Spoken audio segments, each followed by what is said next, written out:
Valuing human life is a natural thing, but is it possible to make bad decisions by prioritizing it too much? On May 28th, an adult male gorilla was shot and killed by zookeepers after a young boy had fallen into its enclosure.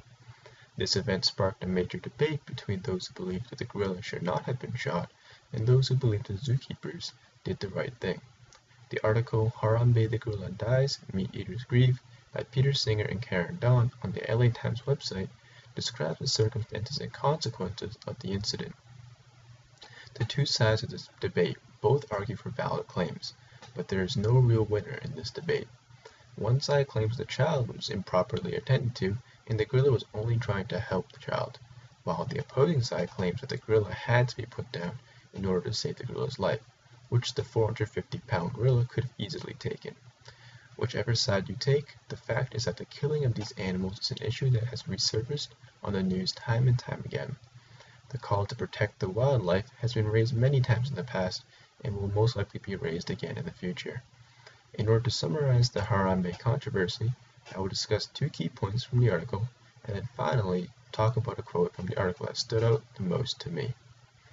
Before diving into this incident, it is important to know the circumstances and conditions of the parties involved. Harambe was a 17-year-old male silverback lowland gorilla who just had his 17th birthday celebrated with the zookeepers the previous day.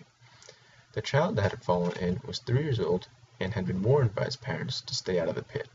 Although warned, the child still managed to climb through the railings and fall into a watering hole inside the enclosure. The remainder of the events proceeded as described by the news countless times. The gorilla had dragged the child out of the water and had posed a serious threat to the safety of the child. The decision to kill Harambe was made on the spot by the zookeepers, who deduced they had no other alternative. This information will be relevant to the discussion of two key points discussed from the article.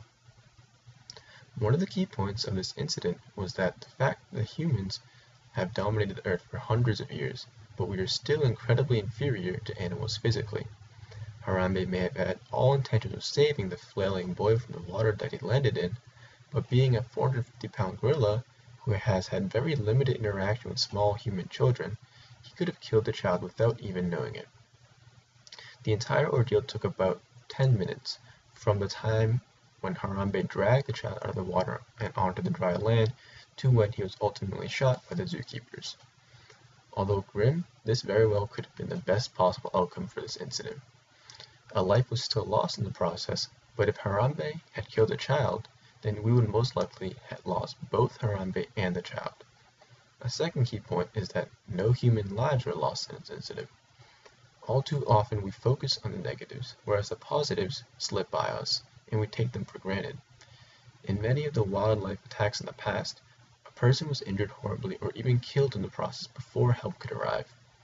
In these cases, the animal is almost always also put down. In hindsight of this event, there are still many things to be done to improve our handling of wild animals, but hopefully this event motivates us to improve. To finalize this analysis of the article, I want to bring up a quote that stood out to me the most. Those who feel grief might wish to examine it and think about situations that are less critical, where the choice to kill is less justifiable, whether it be for sport, fashion, or just because people prefer the taste of one food over another. This quote put in perspective the context of this shooting in a much better light.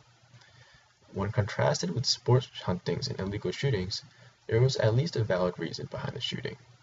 Knowing that Harambe did not die for someone's personal benefit or gain softens the blow of his death. There are still many situations where rare animals are being hunted indiscriminately, but with increasing attention to wildlife preservation, we can hopefully provide greater care for these animals. In conclusion, this event sparked a heated debate between two parties. However, both can agree that animals need to be treated better. I hope that the two key points and the quote has provided you with a greater understanding of the Harambe incident. This incident is a culmination of failures from both sides. However, the end result hopefully will result in a better future for all parties. Helping create better living conditions for wildlife and preserving their natural habitats is a much better solution than building more human child-resistant enclosures for the animals. As long as there is an effort being made to protect the animals, I believe that Harambe did not die for just one child.